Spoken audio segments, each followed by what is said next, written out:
일하는 국회, 협치와 상생의 정치로 기대를 모은 21대 국회 첫 시작이 대치로 출발했습니다. 미래통합당이 집단 퇴장한 가운데 열린 21대 첫 본회의에서 국회의장단이 선출됐는데요. 앞으로 원 구성 등 난항이 예상되고 있습니다. 네, 여야 현직 의원 모시고 전국 현안 짚어보겠습니다. 송갑석 더불어민주당 대변인, 성일종 미래통합당 비대위원 나오셨습니다. 어서 오십시오. 안녕하십니까? 네, 안녕하세요. 네, 여야 의원과의 대담 이어가도록 하겠습니다. 의원님, 오늘 21대 첫 본회인데 통합당이 참석은 했습니다. 물론 나중에 집단 퇴장하긴 했지만요. 이유가 있을까요? 국회가 개원을 하면 네. 국회 법에 따르면 그렇습니다. 국회가 이제 21대가 새로 시작이 되잖아요. 그렇기 때문에 이 소집은 국회 사무총장이 합니다. 소집만 해줍니다. 그러고 나면 여야의 원내 대표들이 모여서 임시의장을 뽑는 것을 합의가 되어야 돼요.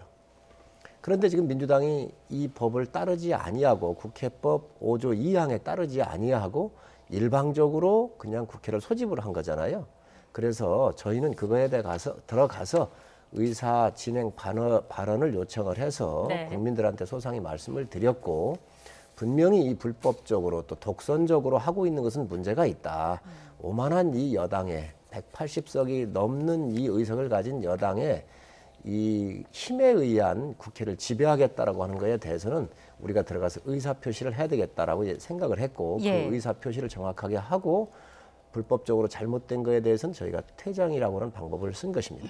반면 민주당은 본회의 개의는 법대로 한 거라는 입장인가요? 네, 맞습니다. 법대로 했고요.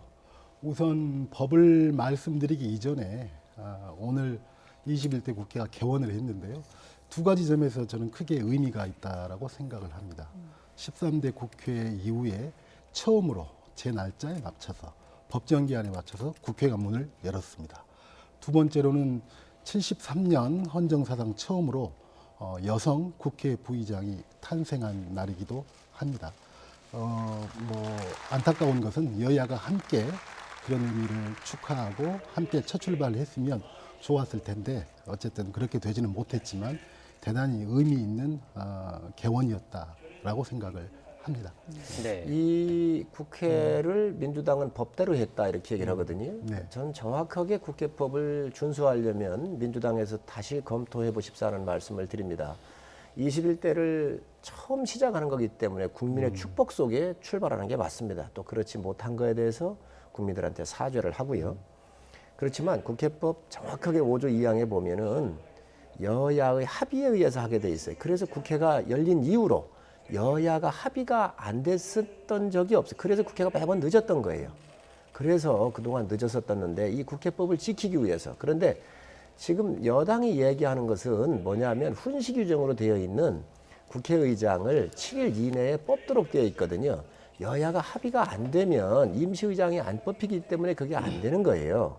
그런데 그거를 막론하고 그냥 7일로 되어 있으니까 밀어붙이겠다는 건데, 국회법 5조 2항에는 반드시 여야가 합의하도록 되어 있습니다. 그러면 지금까지 그 논리대로 얘기를 하신다고, 민주당에서 얘기를 하신다고 하면 지금까지 국회법을 못 지켰었던, 또 지금까지 합의를 위해서 애썼던 전임 그러면 야당, 지금 현재 민주당은 잘못됐다는 과거에 부정을 하는 문제가 있거든요. 그래서 이 부분은 분명히 민주당이 국회법을 안 지킨 거가 되기 때문에 정확하게 아셨으면 좋겠습니다. 예. 네. 국회법 5조 2항 말씀을 계속해서 하시는데요. 국회법 5조 2항이 만들어진 것은 1991년 5월입니다. 13대 국회 때 만들어진 것이고요. 모든 법에는 만들어진 이유가 있지 않겠습니까? 만들어진 이유가 바로 원구성이 계속적으로 지연되는 문제점을 해소하기 위해서 의장당 구성 시기를 총선 후 최초 집회일로 법정화한다는 의미가 있는 것입니다. 그렇기 때문에 우리는 법의 절차에 맞춰서 개의를 한 거고요. 그다음에 또 법으로도 문제가 없지만 지난 20대 국회, 19대 국회 계속적으로 저희 국회가 국민들로부터 비난받고 불신받았던 문제가 어떨 때는 동물국회다, 어떨 때는 식물국회다라고 하면서 제 역할을 하지 못했기 때문에 받았던 비판과 비난이었습니다. 21대 국회의 화두는 여야 할 것 없이 모두가 일하는 국회다라고 생각을 합니다. 일하는 국회의 첫 출발부터 일을 시작하는 날짜를 지키지 않는 일하는 국회가 어떻게 성립될 수 있겠습니까? 그래서 그 날짜를 지키는 것이고요. 이따가 또 차차 말씀이 네. 되겠지만 상임위 위원님, 구성 잠시만요. 네. 오늘 그 의장이 국회의장이 21대 첫 국회의장이 선출됐는데 박병석 신임 국회의장이 여야 원내대표와 첫 회동을 한다고 합니다. 네, 현장으로 가보겠습니다.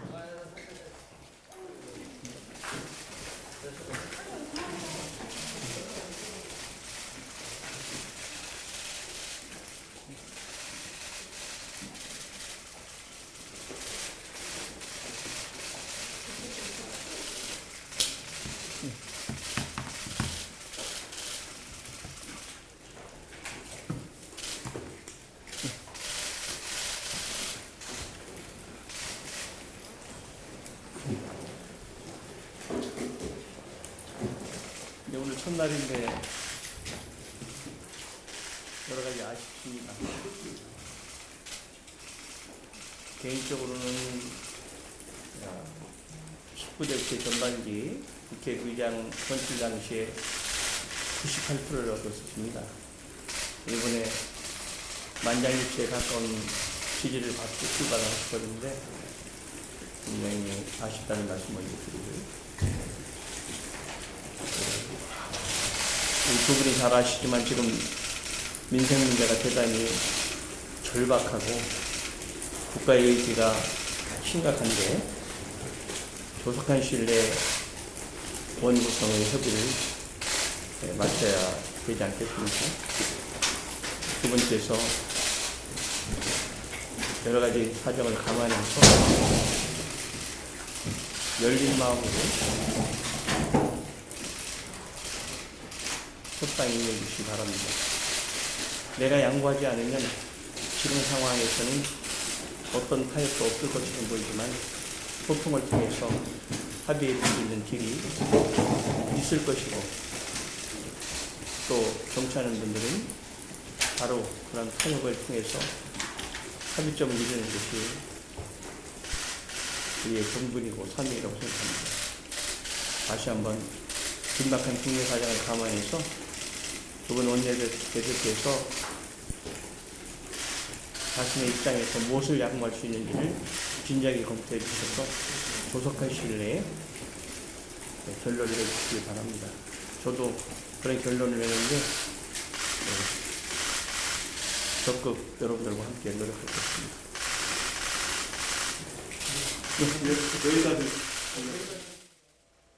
네, 지금까지 오늘 오전 국회 본회의에서 21대 국회 첫 국회의장으로 선출된 박병석 신임 국회의장과 여야 원내대표의 첫 회동 모습 보셨습니다. 핵심은 그런 것 같습니다. 열린 마음으로 원 구성 협상에 임해달라, 이게 핵심인 것 같은데 어떻게 들으셨습니까? 저는 의장님께서 핵심을 찔렀다고 생각을 합니다. 열린 마음으로 가야 돼요. 가장 중요한 것은 있는 자가 양보하는 겁니다. 모든 세상의 원리가 그렇지 않습니까? 가진 자가 양보하는 거예요. 여당이 권력을 다 갖고 180석 이상을 가졌잖아요. 지금 17대부터 야당을 위해서 여당이 항상 법사위를 양보를 했고 또 법사위는 소수의 야당이 여당을 견제할 수 있는 아주 중요한 기능 중에 하나예요. 여당도 견제하는 야당이 있어야 좋아지는 겁니다. 그래서 그 포인트를 말씀하신 것 같은데 그래서 정말로 여야가 열린 마음으로 그리고 이거 법대로 하자고 그러는 건데요. 관례대로 이거 관례도 법입니다.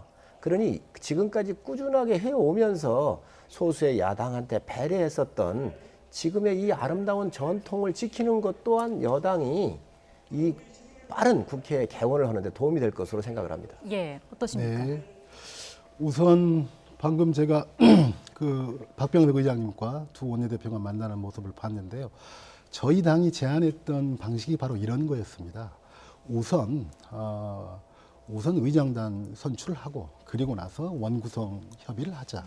의장단을 선출해 놓으니까 그 전까지는 중재해 줄 사람이 없이 양당의 원내대표만 평행선을 그어왔는데 이제 의장이 선출돼서 의장께서 방금 말씀하신 대로 열린 마음으로 원구성을 조속히 해달라고 하는 것 아니겠습니까? 네. 그래서 저희가 의장단 선거부터 하고 그다음에 원구성 협상으로 가자라고 말씀을 드렸던 거고요. 그다음에 이제 물론 관례, 관행 참 좋은 이야기입니다. 그것이 모두 잘못됐다라고 할 수 없는 거고요.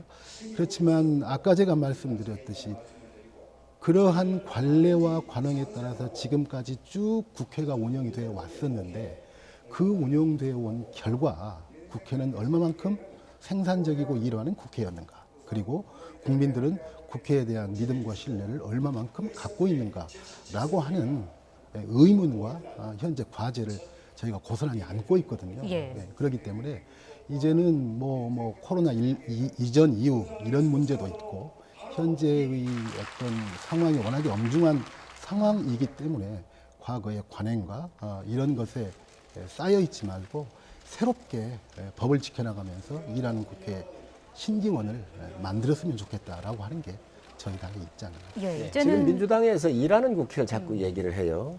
일 안 하려고 하는 의원이 있나요? 다 일하려고 그럽니다. 그러면 여당에서부터 특검도 받고 국정조사도 받아야지요. 얼마나 큰일입니까, 이런 것들이.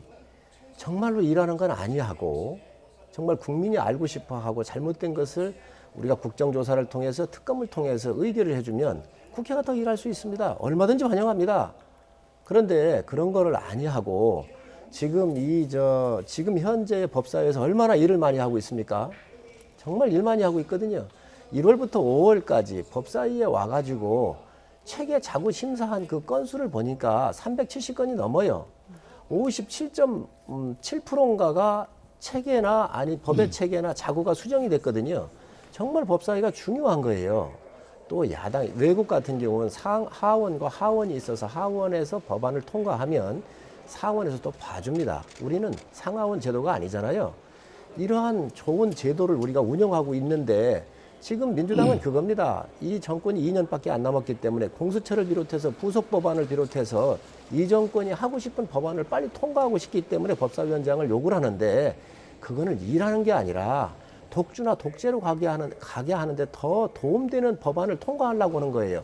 이건 국민을 위해서도 바람직하지 않고 또 건강한 국회를 위해서도 바람직하지 않습니다. 그래서 이 법사위만 기존에 17대부터 아름답게 아주 순리적으로 운영해 왔던 이 관행을 유지해서 여당이 양보를 하면 추경이든 그 어떤 거든 야당의 도움을 많이 받으실 수 있다고 생각을 합니다. 예. 네. 계속해서 팽팽한 줄다리기가 이어지고 있는데 논의가 안 될 경우에는 민주당에서는 18개 상임위를 결국 표대결에 붙인다는 입장인가요? 우선 이제 잠깐 제가 말씀을 드리자면 모든 국회의원이 일하고 싶어 하죠. 그렇지만 일하고 싶어하는 의도하고는 다르게 국회의 시스템이 일을 가로막는 때로는 이렇게 작용하기도 합니다. 그것의 대표적인 것이 법사위고요. 모두가 법사위에서 모든 법률안이 아니 상임위에서 그 많은 여야 의원들이 여야의 합의로 올린 법안들이 또다시 법사위에서 막혀 있는 것이거든요. 예. 그래서 이것 때문에 계속 그 일이 지연되고 누적되고 해왔었던 관행들을 이제는 좀 벗어던지자라고 하는 것이 저희 당이 이야기하는 문제이고요. 그다음에 방금 말씀하신 문제와 관련해서 사실 의장단 선거가 끝나고 나서 저희 당이 바로 또 의원총회를 했습니다. 의원총회 결과는 이렇습니다. 법에 정해진 대로 3일 후에 상임위원장 선출한다. 이게 의원총회 결과가 아니라요. 이후에 원구성과 관련된 협상은 원내 지도부에 일임한다라고 하는 것이 저희 당의 입장이었습니다. 결정사항이죠. 그렇기 때문에 또 원내대표가 지금 가정을 해서 되지 않는다라고 한다면 표대결로 하겠다 이렇게 말씀드리는 것은 별로 도움되는 말씀은 아닌 것 같고요. 저희 당이 당론을 모아서 원내대표부에 지도부에 협상에 대해서 일임을 했기 때문에 그다음에 또 의장께서 새롭게 취임하셔서 두 원내대표와 만났기 때문에 조금 더 생산적인 대화가 이어지지 않을까라고 생각을 합니다. 네. 지금 여당의 이야기가 법사위가 일하는 국회를 가로막고 있다 이렇게 얘기를 하셨어요. 그렇지 않습니다. 아까도 말씀드렸지만 법사위라고 하는 것은 우리나라 헌법 체계에서부터 법적으로 각 상임위가 올렸는데 헌법의 체계에 맞는지 법의 체계에 맞는지를 우선 이렇게 들여다보는 것이고요. 네. 자구적으로 글자 하나 한 글자 하나가 법에 굉장한 영향을 주기 때문에 전문가들한테 의뢰를 받아보는 것이지요. 그래서 이 법안이 넘어왔었을 때 58%에 가까운 수정이 있었어요. 여기 정말 일만이한 곳입니다. 그런데 지금 여당 이야기는 뭐냐? 법사위를 다 여당한테 주든지 아니면 체계자구 심사권을 떼가지고 국회의장에다가 국회의장 직속으로 갖다 놓겠다는 거예요. 아니 국회의원이 일하면서 이거 평가해가지고 문제 있는 걸 수정을 하고 있는데 국회의원도 아닌 일반 직원들이 있는데 갖고 가가지고 이거를 체계자구를 손보겠다고 한다면 이게 일하는 국회입니까? 논리적으로 맞지가 않습니다. 정말로 이 본원으로 들어가야 돼. 근원으로 들어가야 돼. 그래서 여당이 이 엉뚱한 얘기하지 마시고 본질로 돌아가서 지금까지 해왔었던 여야의 아름다운 전통에 따라서 법사위를 야당한테 양보하는 게 좋습니다. 네, 지금 보니까 결국 법사위원장 자리를 놓고 여야 모두 이 줄다리기 팽팽한 신경전, 평행선 계속 달리고 있는 것 같습니다. 이 자리에서도 확인할 수 있는데 저희가 오늘 나눠야 될 주제가 많아서 앞서 그 의원님께서 말씀하신 대로 원내 지도부에 일임하기로 했다라는 네. 말씀이 있으셨고 지금 신임 국회의장과 여야 원내대표가 만났기 때문에 추가적으로 어떤 논의가 있을지는 한번 지켜보도록 하겠습니다. 주제를 네. 좀 바꿔서 지금 의원님께 여쭤보도록 할게요. 지금 어떻게 보면 뭐 대립각이 좀 서 있는 상태인데 3차 추경안 관련해서 국회 협조, 뭐 처리 좀 쉽지 않을 것 같다는 느낌도 드는데 어떻습니까? 쉽지 않지 않습니다. 네, 추경하는데 네. 저희 당은 적극적으로 협조를 할 것입니다. 네, 그러나 이런 협조를 받을 때 우리 대통령께서 원내대표를 청와대로 초치하셔가지고 점심 주시면서 협치를 하고 이렇게 국가 운영에 좀 도와달라 이렇게 요청을 하셨어요. 네. 이 협치의 기본은 청와대와 여당한테 있습니다. 그래서 이 법사위 문제가 해결이 되고 이게 밥그릇 싸움만 하는 게 아니에요. 국회의 기능을 정상으로 가자고 하는 것이고 원래 기능대로 가자고 하는 거예요. 그래서 이 부분이 해결이 되면 추경안 저희가 다 검토할 수 있습니다. 또 민생에 필요하고 소상공인, 중소소상공인들이 굉장히 피해가 크잖아요. 여기에 지원해야 한다는 거예요. 그래서 저희 비상대책위원장께서도 긍정적으로 말씀을 하셨고 원내대표도 긍정적으로 말씀을 하셨어요. 그래서 저희가 추경을 왜 저희가 안 하겠습니까? 그러나 이러한 근원적인 문제부터 해결을 해주고 또 이런 것을 협치 차원에서 이렇게 요청을 하셔야지. 아니 지금 아무 시스템적으로 이상 없이 17대부터 다 이렇게 해왔던 것들을 여당이 가져가겠다 그러면서 추경을 해달라고 하는 것은 이거는 여당의 자세가 아니죠. 네, 근데 의원님 추가로 질문 좀 드리면 원구성 협상과 그 협상 과정과 별도로 원포인트로 추경안 3차 추경안 처리는 할 수 없다. 그러니까 결국 전제 조건이 원구성 협상이 마무리돼야 본회의를 열어서 추경안도 할 수 있다. 이런 말씀이신가요? 그거는 논리적으로 좀 문제가 네. 있는 것이요. 네. 의장님이 이제 뽑히셨잖아요. 그러니까 국회를 열어가지고 예결위원장을 뽑아야 합니다. 네. 이게 예결위원장이 국회에서 통과가 안 되면 예결위 자체가 구성이 안 되기 때문에 네. 이게 그러한 일의 순서가 있어요. 그래서 그거부터 해야 되는데 지금 그게 안 되는 거죠. 그런데 법사위 문제가 해결이 되면 나머지 부분은 아주 자연스럽게 이렇게 해결될 수 있다고 생각을 합니다. 예, 민주당 입장도 듣고 넘어갈게요. 지금 3차 추경입니다. 네. 사실은 우리나라 역사상 3차 추경 이렇게는 없었습니다. 그리고 규모가 35조 넘게 나오는데 모든 추경에서 35조 정도의 추경은 지금까지 없었죠. 그만큼 시급한 문제고요. 1차 추경 2달 만에 거의 90% 이상 소진했습니다. 2차 추경 거의 뭐 재난기금이었는데 그것도 거의 90% 넘게 소진이 됐습니다. 그래서 3차 추경 무엇보다도 시급한 과제입니다. 아까 그 김종인 비대위원장님 말씀하셨는데 김종인 비대위원장님이 저희 당 이해찬 대표를 예방하셨을 때도 무엇보다도 국가와 재정의 역할이 현재 코로나 전국에서 중요하다라고 말씀하셨고 한 발 더 나아가서 이런 말씀까지 하셨습니다. 현 정부의 경제 관료와 외교 관료들이 코로나 전국을 바라보는 시각이 다소 좀 소극적이고 안이한 것 같다라고 하는 말씀까지 하셨거든요. 그만큼 현재 코로나 전국 때문에 조성되어 있는 경제적 위기가 심각하다라고 하는 것은 여야가 모두가 공감하고 있다라고 생각을 합니다. 물론 그것이 원구성 문제와 엮여 있는 문제는 있는데요. 또 그것과는 별개로 이 문제가 굉장히 시급성을 따지는 문제이기 때문에 속도의 문제이기 때문에 여야가 저는 뭐 슬기롭게 해결해 나가리라고 생각을 합니다. 네. 의원님 그리고 요즘 통합당 김종인 위원장이 그 기본소득 얘기를 하셨거든요. 이게 그런데 현실성이 있을까? 뭐 좀 더 논의가 필요하지 않나 이런 목소리도 나오는 게 사실이거든요. 어떻게 생각하십니까? 이제 정당이라고 하는 것은 네. 미래를 예측하고 10년 뒤에, 30년 뒤에, 50년 뒤에 벌어질 그런 가능성에 대해서 준비를 하는 것이지. 네. 지금 현재 산업사회가 급속하게 변하고 있습니다. 그래서 4차 산업혁명 시에 맞춰서 이제는 회계사도 없어질 거고요. 약사도 없어질 거고 자율주행 자동차가 나오면 택시도 없어지고 뭐 이런 기능들이 다 없어집니다. 그렇게 되면 이 쏟아져 나오는 실업에 대한 문제를 근본적으로 어찌해야 될까? 그러나 이거를 언제인지는 우리가 알 수가 없습니다. 그러나 이런 것들은 연구는 해야 합니다. 준비를 해야 합니다. 그래서 우리 김종인 비대위원장께서 말씀하신 것은 기본소득이라고 하는 것은 지금 당장 시행한다는 것은 굉장히 어려움이 있습니다. 또 불가능해 보이고요.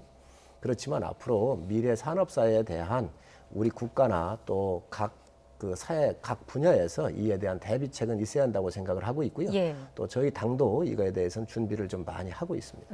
민주당에서는 그 기본소득 제한 논의에 찬성하시나요? 환영합니다. 물론 뭐 정당에 따라서 혹은 저희 당 내에서도 의원들에 따라서 기본소득을 적극적으로 찬성하는 사람도 있고 예. 그렇지 않은 사람도 있습니다. 예. 또 마찬가지로 국회의원 범위를 벗어나서 뭐 이재명 지사랄지 이런 분들은 적극적으로 찬성하고 있는 입장이고요. 근데 어쨌든 결국 그만큼 현재 급격한 변화를 겪고 있다라고 하는 것을 모두가 체감하고 있다라고 생각을 하고요. 그런 점에서 국민들의 기본적인 소득, 기본적인 생활을 어떻게 보장해 줄 것인가라고 하는 것이 새로운 화두로 떠올랐기 때문에 저는 어느 시기에 될 것인가, 그리고 최종적으로 기본소득이 도입될 것인가 말 것인가의 최종 결론의 여부를 떠나서 이것은 정치권 전체의 아주 건강한 논의의 시발점이 될 수 있다라고 네. 생각하기 때문에 환영합니다. 네, 오늘 다룰 주제가 많아서 속도감 있게 좀 진행하도록 하겠습니다.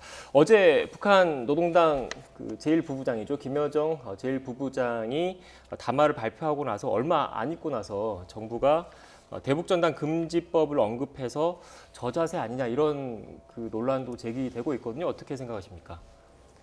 저는 한심하다고 생각합니다. 정말 한심하다고 생각을 합니다. 북한이 얘기했다 그래서 바로 통일부가 나와가지고 법안을 만들겠다? 이걸 정말 참 이 국민들이 어떻게 바라보겠습니까? 지금 이 NGO의 활동은 정부기구가 아닙니다. 민간들이 알아서 하는 거예요. 그러면 정부의 마음에 안 드는다고 모든 NGO를 다 규제할 겁니까? 지금 북한에 이제 우리 대한민국으로 자유를 찾아서 넘어온 이런 탈북자들이 한 3만여 분 정도 대구에 있어요. 이분들이 북쪽에 있는 그 친인척들, 자기 가족들, 그리고 북한 동포들한테 알 권리를 통해서 보내고 있는 이 민간 단체의 행위까지 북한이 얘기했다 그래서 이것을 바로 입법을 통해 가지고 해결하겠다. 그리고 이 NGO 단체를 억압하겠다고 하는 것은 대한민국 이 정신에 맞지도 않습니다. 그리고 GP 총격 났을 때 어땠습니까? 북한을 두둔하지 않았습니까? 오발인 것 같다. 계획된 건 아닌 것 같다. 아니 그런 것 같은 경우는 당당하게 해서 오발인지 계획인지 정확하게 조사하고 요청을 해야지요. 그런 건 또 두둔하면서 이런 문제를 가지고 바로 그냥 김여정이가 얘기했다 그래서 우리 통일부에서 나서가지고 입법적으로 대응을 하겠다, 입법을 하겠다, 저는 있을 수 없는 일이라고 생각을 합니다. 네, 이 문제는 계속적으로 문제가 되었던 겁니다. 왜 그러냐면 지난 2018년 4월 27일 판문점 선언과 정면으로 배치되는 문제이기 때문에 그렇습니다. 그리고 이번 김여정 부부장의 성명 때문에 부랴부랴 뭐 거기에 대한 법안을 준비한 게 아니고 지난 20대 때도 계속 관련된 법안들을 제출도 했었고 했는데 그것이 이제 통과되지 못해서 일어난 일이고요. 네.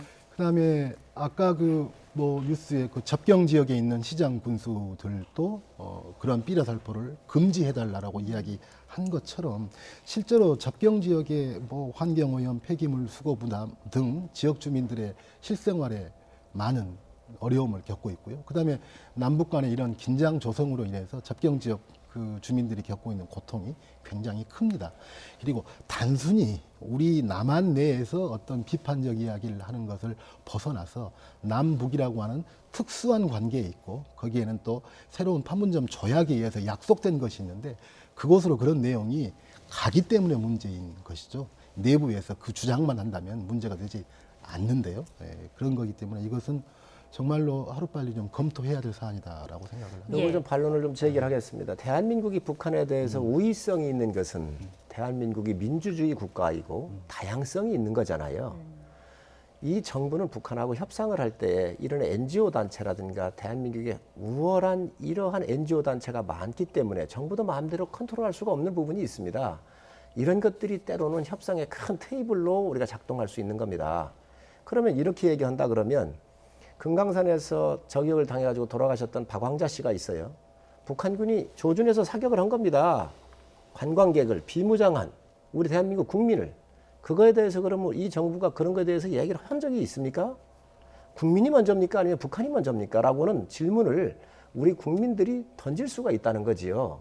그래서 이런 부분들은 오히려 NGO 이런 부분들은 우리 정부가 북한하고 협상을 하면서 여러 측면에서 굉장히 우위에 있는 협상의 지뢰에 따라 활용도 할 수 있어요. 그런데 이렇게 저자세로 나온다고 하는 것은 저는 국가적으로 자존심에 문제가 있다고 생각을 합니다. 예. 어떤 NGO든지 간에 어떤 내용이든지 간에 표현의 자유는 충분히 보장합니다. 또 현재도 보장되고 있고요. 그런데 문제는 국내에서 혹은 마찬가지로 용인되고 있는 자유세계 내에서 뭐 일본이든 미국이든 거기에서 행해지는 일이 아니라 그러한 내용이 삐라로 북한이라고 하는 영토로 지역으로 보내면서 일어난 문제입니다. 그리고 이것은 오히려 남북 간에 아까 우려하시는 그런 문제들을 누그러뜨리고 또 조금이라도 평화와 화해로 가고 또 조금이라도 그런 점들을 제거시키기 위해서 대화로 가기 위한 것에 끊임없는 걸림돌로 작용하기 때문에 문제가 된다라고 하는 것입니다. 그러면 성갑 잠시만요. 이제 시간이 얼마 남지 않아서 마지막으로 그 여야 간략하게 질문 하나씩 드리겠습니다. 최근 들어서 친일파 파묘 논란이 일고 있습니다. 각각 여야 간략하게 말씀 좀 부탁 좀 드리겠습니다. 의원님께서 먼저 말씀하시겠습니까? 네. 독립운동을 하는 데에 그 독립운동가들이 가짜가 나온다든지 또 독립운동 안 했으면서 친일을 한 그런 행적이 있다 그러면 그건 단호한 조치가 있어야 한다고 생각을 합니다. 그러나 백선엽 장군은 우리 독립운동을 탄압하거나 그런 적이 없습니다. 그리고 이분은 정말 6.25 때 전 세계가 알아주는 전쟁의 영웅이고요. 다부동 전투에서 낙동강을 사수했던 대구에서 막아주었기 때문에 낙동강을 사수한 이런 위대한 장군이에요. 평양을 제일 먼저 진격에 들어갔었던 아주 위대한 장군 중에 하나고 네. 22개 참전국에서도 존경을 하는 분입니다. 그래서 국가 유공자로서 보훈처장도 이 국립묘지 가는데 문제가 없다라고는 유권 해석을 나왔기 때문에 이 화합과 통합의 의미가 있거든요. 이 안정에 대한 문제는. 그렇기 때문에 더 이상 뭐 경론할 필요가 있겠나 그런 생각을 갖고 있습니다. 예, 간략하게 마무리 부탁드립니다. 네, 백선엽 장군과 관련해서는 공과 과가 분명히 있다라고 생각을 합니다. 네, 그리고 우리가 그때 이야기했었던 친일 인명사진을 포함해서 그분이 일제시대 때 어떤 행적을 보였다라고 하는 점에서는 또 다른 측면에서 굉장한 또 문제의식을 가지고 제기하고 있는 측면이 있기 때문에 저는 이번 기회에 그런 것들이 한번 공론화되는 과정은 분명히 필요하다라고 생각합니다. 현충원이라고 하는 것이 어떤 공간입니까? 거기에 묻힌 분들에 대해서는 국민 모두가 공감하고 또 그분들을 또 추념하고 존경하고 이럴 수 있는 것이 또 국민 통합에 도움이 되거든요. 그래서 당장에 묻혀서는 된다, 묻혀서는 안 된다 이런 문제라기보다는 이번 기회에 또 기왕에 친일파로 돼 있는 분들도 이미 150여 명 가까이 현재 현충원에 묻혀 있거든요. 그런 문제들은 어떻게 할 것이냐라고 하는 것이 새롭게 한번 공론화될 필요는 있다라고 생각을 합니다. 네. 저희가 25분 정도 시간을 준비했는데 시간이 금방 흘러간 것 같습니다. 다음 기회에 또 한번 모시도록 하겠습니다. 지금까지 송갑석 더불어민주당 대변인, 성일종 미래통합당 비대위원과 함께 이야기 나눴습니다. 오늘 말씀 고맙습니다. 고맙습니다. 네, 감사합니다.